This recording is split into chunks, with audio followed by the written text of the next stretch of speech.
Krishna, Radhe Radhe. I hope आप सभी लोग अच्छे होंगे और आपकी पढ़ाई भी अच्छी चल रही होगी। आज है डे 11 और आज मुझे 3 बजे उठना था, पर शाम को मेरे यहाँ गेस्ट आ गए, इस वजह से मैं जल्दी नहीं उठ पाई थी। तो मैंने 4 बजे से अपनी स्टडी स्टार्ट की थी।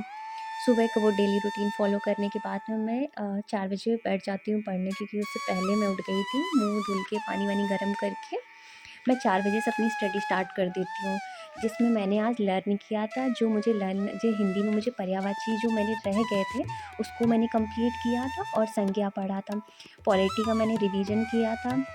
उसके बाद में मैंने जो मेरे और भी सब्जेक्ट थे जो मुझे रिवाइज़ करने थे, उनका रिवीजन किया था। और मैथ में मैंने कैलकुलेशन के लिए जैसे टेबल हो गई, स्क्वायर, क्यूब, इनका रिवीजन किया था।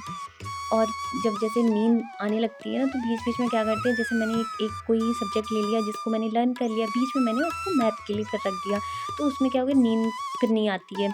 तो क्योंकि हमारा माइंड जो होता है ना एक्टिव हो जाता है फिर, क्योंकि हम लोग कैलकुलेशन या मैथ के कुछ ऐसे क्वेश्चन करते हैं, तो उससे हमारा माइंड एक्टिव रहता है।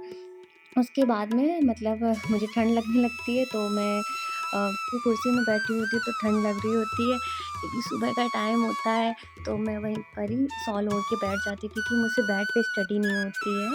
तो क्योंकि मेरे पैरों में दर्द होने लगता है। हाँ, पहले ठंड ज़्यादा पड़ती थी तब मैं बैठ जाती थी कम्बल-वम्बल ओढ़ के, पर अब नहीं बैठती हूँ। और कुर्सी में बैठने का एक अच्छा फ़ायदा रहता है, नींद नहीं आती जल्दी। और आ भी रही होती है ना, तो बीच-बीच में ब्लैक कॉफ़ी पीते रहो और जो भी हो टहल-टहल के याद करते रहो, तो नींद नहीं आएगी।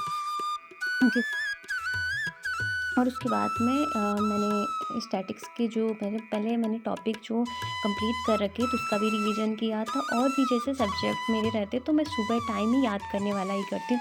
बीच-बीच में मैं उसमें क्या करती हूँ, गैप दे देती हूँ और भी काम होते हैं जैसे कर लेती हूँ। जैसे लगता है ना कि सुबह टाइम सबको बहुत ज़्यादा वो लगता है कि नींद आती है आती है, पर एक काम क्या करो, जैसे 1 घंटा पढ़ लिया, बीच में 10 मिनट का ब्रेक ले लिया, फिर 1 घंटा पढ़ लिया, फिर 10 मिनट में कुछ भी काम कर लो, एक्सरसाइज कर लो सुबह टाइम, या अपने टहल-टहल के याद कर लो, झाड़ू लगा लो। इस तरह ये भी होता है, क्योंकि आज ट्यूसडे था तो मुझे मंदिर भी जाना था, तो मैं नहा धो के पहले मैं सुबह टाइम ये सब कंप्लीट कर लेती हूँ। उसके बाद में मैं नहा धो के अपना जो भी होता है, फिर उसके बाद में मंदिर जाती हूँ।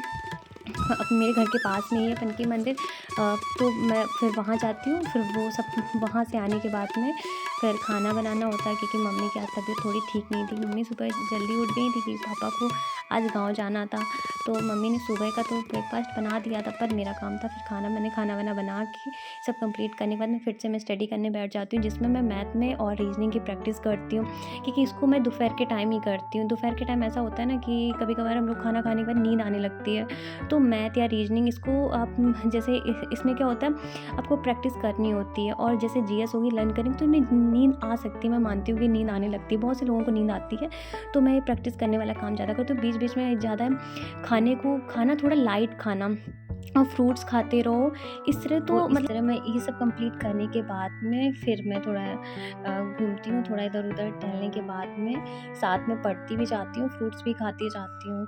और उसके बाद में फिर मैं कोचिंग-वोचिंग पढ़ाना हो तो पढ़ाने के बाद में मैं शाम को पॉलिटी की क्लास लेती हूँ और मूल विधि करती हूँ। और अगर जो बहुत से लोगों की ये रहता है ना कि मतलब टाइम नहीं मैनेज हो पाता, तो टाइम मैनेज करने के लिए तो बस ये है कि सबसे पहले जो करना है ना, सबसे पहले अपना सेट करो गोल, हमारा गोल क्या है?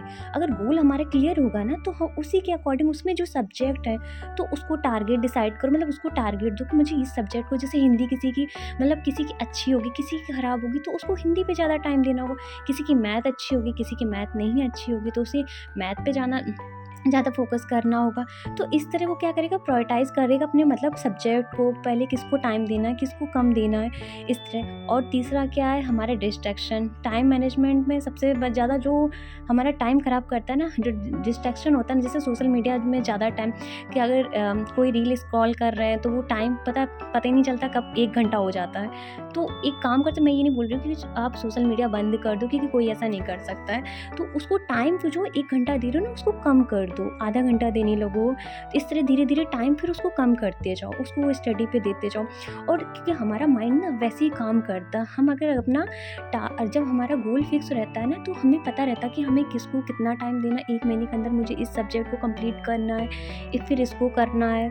जब इस तरह की चीज़ें हमें पता रहती है ना कि हमें ये कंप्लीट करना है, तो हमारे माइंड में वो चीज़ हमें टेंशन लगी रहती है कि नहीं, नहीं मुझे कंप्लीट करना है, और हमारा माइंड भी वैसे ही काम करता है। अगर हमने बोल दिया कि आज मुझे 20 जैसे 20 विलोम शब्द याद करने हैं, तो 20 ही याद करेगा, 21 नहीं याद कर क्योंकि हमें पता है वो चीज़ हमने पहले अपने माइंड को मतलब ये बोल दिया कि हमें इतना करना है, तो वो इतना ही होगा, कम हो जाएगा लेकिन उससे ज़्यादा नहीं हो सकता है। तो इस तरह आप अपना टाइम मैनेज करके एक बार देखिएगा। ठीक है, अगर मेरी वीडियो आपको मोटिवेटेड कर रही हैं या आपकी कोई हेल्प कर रही हैं, तो अगर ब्लॉग्स अच्छे लग रहे हैं तो लाइक करना, शेयर करना, सब्सक्राइब करना। तो ये था आज का ब्लॉग, मिलते हैं नेक्स्ट ब्लॉग में। Bye bye.